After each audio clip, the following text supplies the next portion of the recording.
Tapos mo no, sir. Ako gaano. Kasi sir.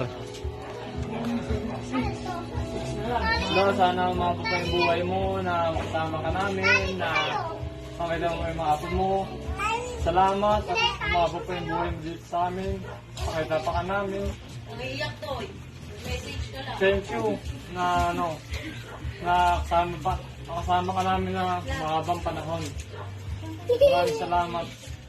Happy birthday, Lo. Yan. Okay sir, ikaw na mag-blow ng kandila. Ayun, happy birthday po, Tatay Angeles. Ayan, mula kay Ma'am Jessa. Ayan na, message naman po para kay Tatay ngayon pong ika-76th birthday po niya.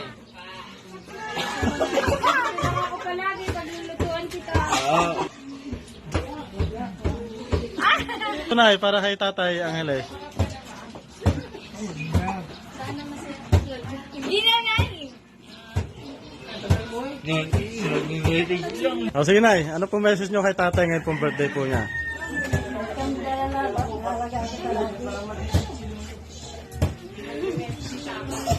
O, kiss mo naman si Tatay na, siyempre. Isang kiss naman.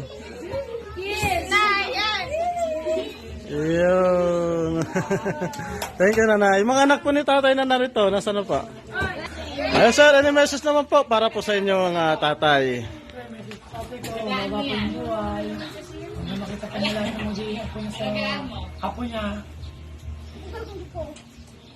Huwag sagmit ang ulo.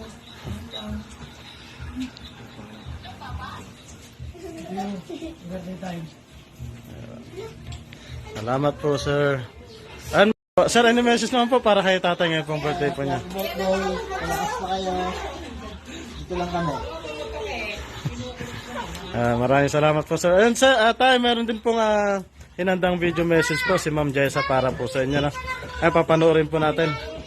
Ayan po, si Ma'am Jessa. Waiting na po. Ayan po.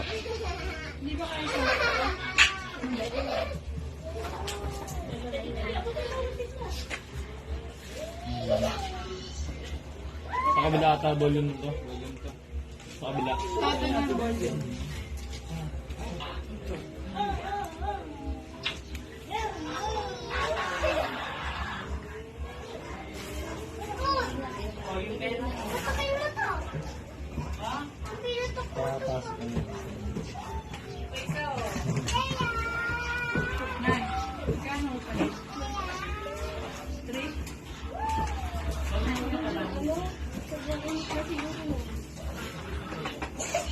Aswang may dala kang alcohol. Alcohol mo yung kamay nito. Mawak sa loob. Ano, sir? Ayun. Ayun, Tay, napanood nyo naman po yung video message po ni Ma'am Jessa, no? Ayun po, si Nanay na lang po na natin ng ano. Nay, ano pong gusto sabihin kay Ma'am Jessa? Ayun po, nabinigyan po ng sorpresa ngayong birthday po niya si Tatay Angeles. Ano pong gusto sabihin po sa inyong anak? Ito, salamat sa ginawa mo kay Tatay.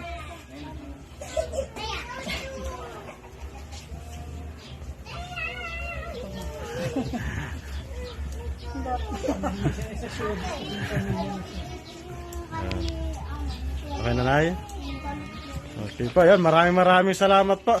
And Tay, muli po, ako po si Sir Glenn ng Abot Pilipinas Cavite Branch. Happy birthday po, Tatay. Yun, sana lagi po kayo maging malakas. Ayun, at marami pa pong birthday po ang inyo pong sa tite. Yan. Happy birthday po, Tatay Angeles. Ayun, God bless po sa inyo pong pamilya.